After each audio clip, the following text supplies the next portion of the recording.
October 7th. That was a very, very tough day. We were planning to have a wonderful, relaxed last day of a feast, Simchat Torah, the Jewish Torah. But we woke up, I woke up because of sirens.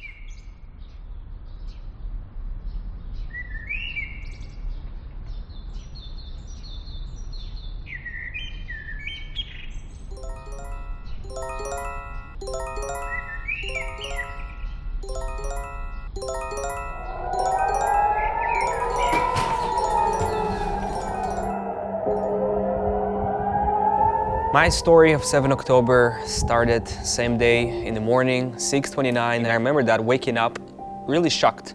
I did not expect it to wake up from siren, and I kind of rose up, walked at my wife, and I was like, what is going on? We ran to the girls, we took them, and kind of, chilled them, said everything will be fine. And I remember even that day, just before everything started to escalate it, I was just kind of making video to some of the young guys saying, we have another situation, it's okay, don't be afraid. But just after a few moments, I started to receive a lot of updates by Telegram, and I saw this crazy video that really shocked my world. I saw this truck with terrorists driving in the middle of Sderot, the city in Israel, in the south, and I was like, this is nightmare. No way that it's happening. And I was checking it once and again, and I saw then it continued when they were shooting towards the police, and I said, wow, this is bad.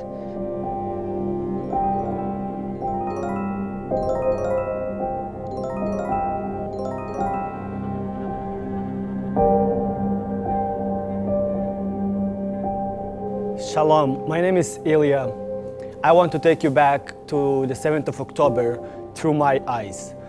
We had the first siren that wakes us up, and this siren means that we have 45 seconds to get 2 floors down to take a shelter, because we do not have any bomb shelter at the apartment. First siren was, I think, double siren, or I'm not sure, but it was long. And we heard the explosions, we understood that something going on, and we've been a bit scared. For me, it sounds unrealistic, impossible. Terrorists in Israel, how come? There's no way. And I started to see very strange footages of trucks full of terrorists driving in Israeli cities. I said, no way, no, it's a fake videos.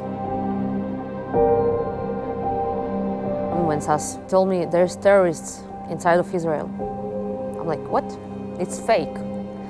And he showed me the video, the famous video, with the white truck and the terrorists inside with the guns. And I'm like, it's not Israel, no way. So it was a tough day when I started to receive many phone calls from church members, our team, our congregational members, asking me, Pastor Israel, is it truth? Is it really happening? And little by little, first I would say, my first phone calls were, no, it cannot be truth, no way. But then I started to recognize, watching TV, calling other friends by myself, those who are aware, those who are involved with politics, they would confirm actually Israel under very severe attack from the north of Israel and from Gaza Strip, which is very close to Gaza. And they told me about the footages of terrorists. It is right footages, it is truth. That was heavy. That was even difficult to comprehend because we're not used to it.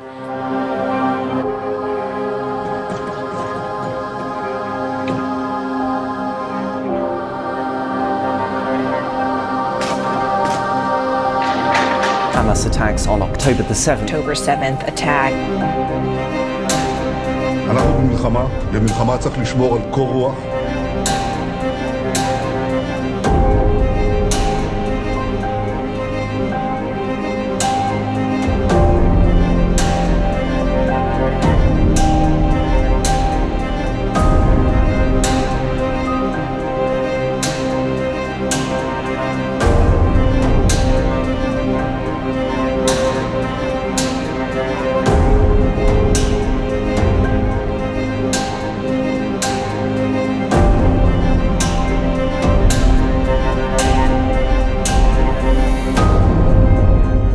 friends called me and said, hey, do you know, actually one of our church members, he is right on the border. He's a soldier in the army, David Ratner, is right at the border, and we see from the footages that actually this area under attack.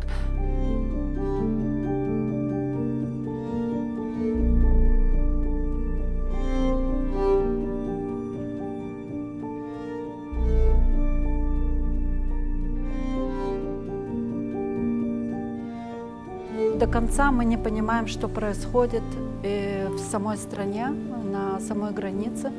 И, конечно же, начала писать Давиду, потому что я знаю, что у него база находится на границе, на Холёс. И я ему писала, но он не отвечал. Я думаю, ну, конечно же, какой солдат ответит, если в это время сирены, может, что-то у них там происходит на базе. Я ждала все равно его ответа. Ответ так и не приходил в течение дня. Муж пытался поддерживать Улим Хадашим, которые жили рядом с нами в нашем районе. Хайм их пригласил к нам домой. Они сидели целый день у нас дома. Мы вместе кушали, вместе общались. Как-то проходил этот день, 7 октября, были сирены. Мы пытались им помочь, их как-то утешить, сказать, что все будет нормально. Нам никто не отвечал с базы, что с ним что-то произошло. Так прошло воскресенье. И на 9 октября утром мой муж ушел на работу, а я осталась с детьми, потому что были все время сирены, они боялись без меня быть, я осталась с ними. И просто сидела с маленьким ребенком на диване, к нам постучались. Когда ходят и сообщают о гибели солдат, не звонят в звонок, а стучат в дверь. Вы знаете, в это время у меня, наверное, мир с-под ног ушел. Они говорят, Ратнер, я говорю, да, Ратнер. И мне говорят, что ваш Давид погиб.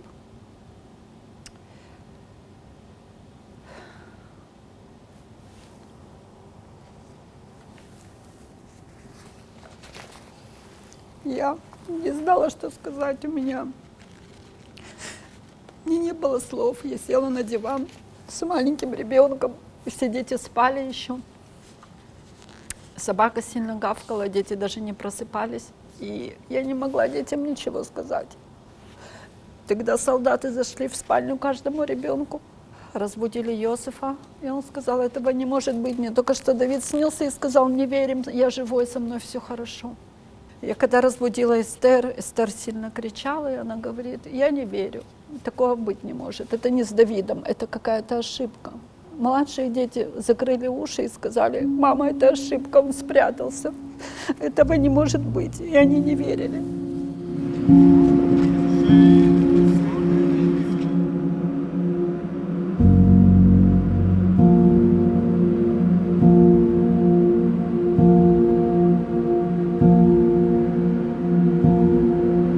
A beautiful boy, full of life, always smiling, always encouraging others, always helping people. So he was fighting like a hero, fighting like a lion. They were overrun, a few dozen people against hundreds of terrorists. And in the beginning, for hours, there were no help. 8 hours before he was wounded in his neck, and then 2 more hours, and he bleeded to death, and eventually he died.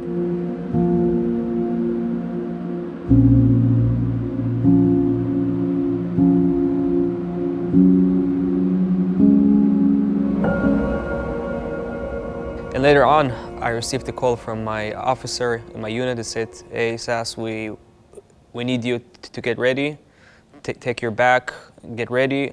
I asked him, like, how long should I take stuff? He said, I don't know, take at least for a few weeks. It was really confusing, and you try not to be relaxed and calm because you have kids and you're a mom.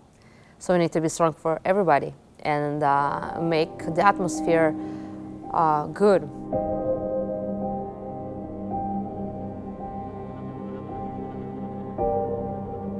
And just before I went out, I kind of hugged my wife, hugged my kids. I really embraced them close to me, and I said, I love you girls, I love you so much.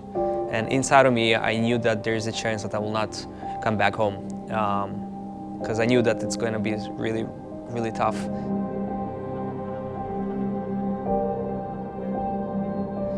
And we left We arrived at the base, thousands of people came, it was chaos as well. I was packing my bag also because I took the kids to my mom. It was only 5 minutes of driving, but it was the most terrifying time in my life. I was looking around, trying to find someone suspicious, if there is any terrorist around me, and if there's going to be a siren, how I taking 2 kids in 40 seconds to a shelter in the middle of the road. Thanks God it was good. I came to my mom quickly as possible. All this time it felt like I'm the one who holding up all this house because my brother is a soldier and he was there. They took his phone for this time, and for a month we didn't know what's going on with him. We did not know completely what's going on, but we already started to get scared. Me and Ben, we are both in reserves, so we packed our bags and we was ready. At 11:30 or something like that, 11:40, we already was in the way up north towards Lebanon. I remember a few conversations with people on the phone, with friends from our youth, that they called me and they said, Ilya, I can't, I'm afraid, I can't go, I can't serve. Soldiers who just lost their faith, not only faith in God, but just faith in general.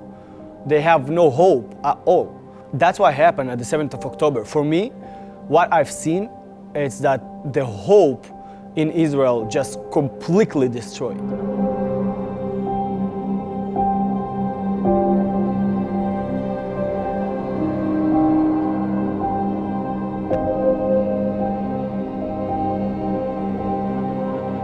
Тяжело принять матери, которая знает, что больше никогда не увидит сына, никогда не обнимет. Тяжело принять семье это, как служить людям, как молиться за людей, как себя вести, как быть тем, кем ты был раньше, когда ты ободривал людей, когда ты говорил слова веры, когда ты молился и говорил, когда мы молимся, ничего с нашими детьми не случится. В это время с Давидом это произошло. Как людям объяснить, что ты служитель, твой ребенок ушел на небеса. Другие солдаты, его друзья, стали живы. Его лучшие друзья остались живы, а он пошел на небеса. You know, one of the moving points for me was, I never have heard my daughter cry that much and scream that much, because she was looking for her friend. She grew up together. She'd been to my home many times. Beautiful, a beautiful girl. Her name is Isabel or Isabella. 2 days before wedding, she went to see her friends with her fiancé. 2 days before the wedding, and she was caught in fire and she was killed. She was hiding in the bomb shelter, and terrorists came and they throw many grenades until they make sure everyone is dead. And I remember one of the mornings, a few days after the war, after the attack, after the war began, we still have rockets flying, but my daughter was calling and searching and looking for Isabel. And then I started to hear, no. And I never, my daughter, she was a soldier in the army. She came through a lot in her life, but I never heard her screaming like that. So she found footages, she found true internet footages that Isabella is dead. She died in the bomb shelter, covered with blood, with about 30 other Israelis who've been massacred just in this bomb shelter. Her fiancé survived to tell the story. I remember during the night when we worked all the day. We prepared the northern border to a war as well. We did not know that it's going to stop only in Gaza. I want you to imagine what I see. So try to imagine like a whole ant house, okay? Like a whole, like everyone running, and that's a whole chaos, and someone yelling and bring that, and people carrying stuff, and people asking where can I get a gun, where can I get a helmet, where can I get a vest, and everyone is afraid. And during all this running, and it's like a whole car race of people, you just can see suddenly someone falling on his knees and weeping and screaming because he just got a call of his someone who has died, a part of his family. And then after a few minutes, someone will come to him, hug him, wake him up, and they go continue work. And even I have been in this situation when I'm working, and then a friend of mine calling me, and he said, we lost David Retner. I couldn't continue work. I just felt like everything is broken. And I started crying. Some random guy came up to me. He said, I know what you feel. But so not all the country will feel that. Let's continue. And he wake me up, and we start to walk. We continue with our job. We did not know what we were doing. It was chaos. But we knew that we have to do something to protect our country, to protect our families, to protect our friends. The 7th of October was a day of that not only hope and not only faith have been lost, but also on top of that, a spirit of fear that have been released over the country. With these people, the terrorists that cross, it's not only the terrorists, but even people who not believe in God, they say that these terrorists wasn't people. It wasn't human. It was a spirit. It was totally demonic stuff that human being cannot do, but the demons can. So with these demons coming to our land, a spirit of fear released, and everyone was scared. I had so many questions to God. I asked why, how, where are you? Why you're not helping? And praise God that at this moment, I'm pretty sure that He just sat it on the throne up in heaven, and He laughed at me and smiled, and He said, little do you know, son, let me show you. And I told my team, now we need to mobilize and go and help people. I just couldn't stay home. I just couldn't sit home. Now my city under rocket fire, and we need to run to the bomb shelter, take a shelter. We come out to help families, to deliver food. I'm waiting for my guys, and suddenly rocket is here. So I see people running, everyone. Today we arrived north, near to the Lebanon border. So we are coming down to the bomb shelter. And now we're going to the families that cannot go outside. So we decided not to wait even for tomorrow, but just to run to the grocery, buy stuff, and deliver. Right now we're in the city of Ashkelon. We came here to the hospital where many wounded people were brought. We're on the way up north. Sets for our soldiers.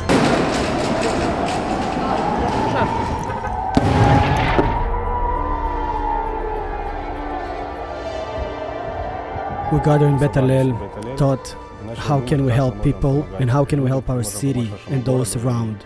Because people were stuck in their homes because of the shooting, and people were scared to come out. There were families that only immigrated 6th or 7th of October. Some of the Ukrainian people that came and ran away from the war and came to Israel to a war. So there was a lot of job.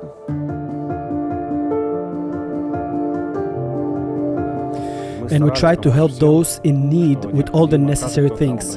Each of those who contacted us wasn't left without an answer.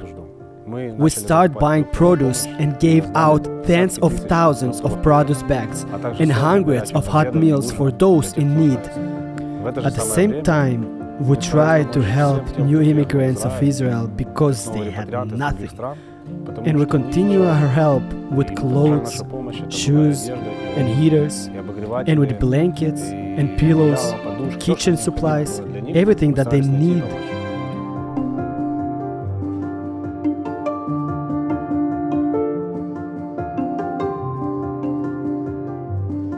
In Israel, not everyone has a bomb shelter in their home or near them.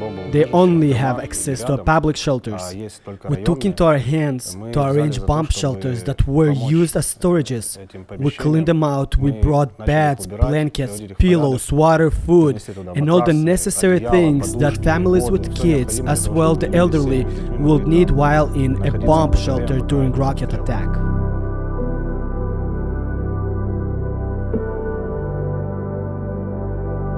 The soldiers was like driving with a small bag to the base without not enough clothes probably, even the underwear, socks, the basic stuff. Praise God, we've been able to help them and release blessing. So we were going to all the bases. We were in all the bases of Gaza border, and we were feeding the soldiers. We were giving them helmets and vests, and it was so important because it saved so much life. мы могли поддержать теперь солдат, говорить им, где Давид, говорить им Слово Божье, говорить Евангелие, говорить свидетельство нашей жизни, говорить, во что мы верим. Я ни одного солдата не видела в нашем доме, который бы нас не слушал. Я бы, наверное, никогда в своей жизни стольким солдатам не рассказала Евангелие, как через то, что произошло в нашей семье. Давид пошел на небеса, и через это очень многие солдаты услышали Евангелие, услышали об Иисусе. Through the ministry of Voice of Judah that we received plenty of donation, I've been able to say to my friends, to say to my friends from the unit, from the company that I'm in, at the front line, I've been able to say, hey guys, not all over the world hate you. Not everyone hates you. Because that's what we hear, that's what we see in the news, that everyone hates Israel, all the eyes on Rafah, free Palestine. We just see completely hate, that all the world is against Israel. But I was able to share the love of the people, the love of the Christians, the love of you guys throughout the donation. They asked me, hey, where did you get all these vests? Where did you get all these helmets? How did you get all these uniforms? And I said, it's a donation from people who love you, who stands with you. We had pastors who came to Israel to visit, and we took them to our units to just say words of love. And I remember one of the stories, one of the guys that came to Israel, American guy that came in, and some of my soldiers saw him and they were like, is he American? I said, yeah, he is. And they're like, why he's here? Isn't he crazy? I said, well, yeah, he's crazy a bit, but he loves Israel, he loves a lot, and he knew how much it's important to be now in Israel.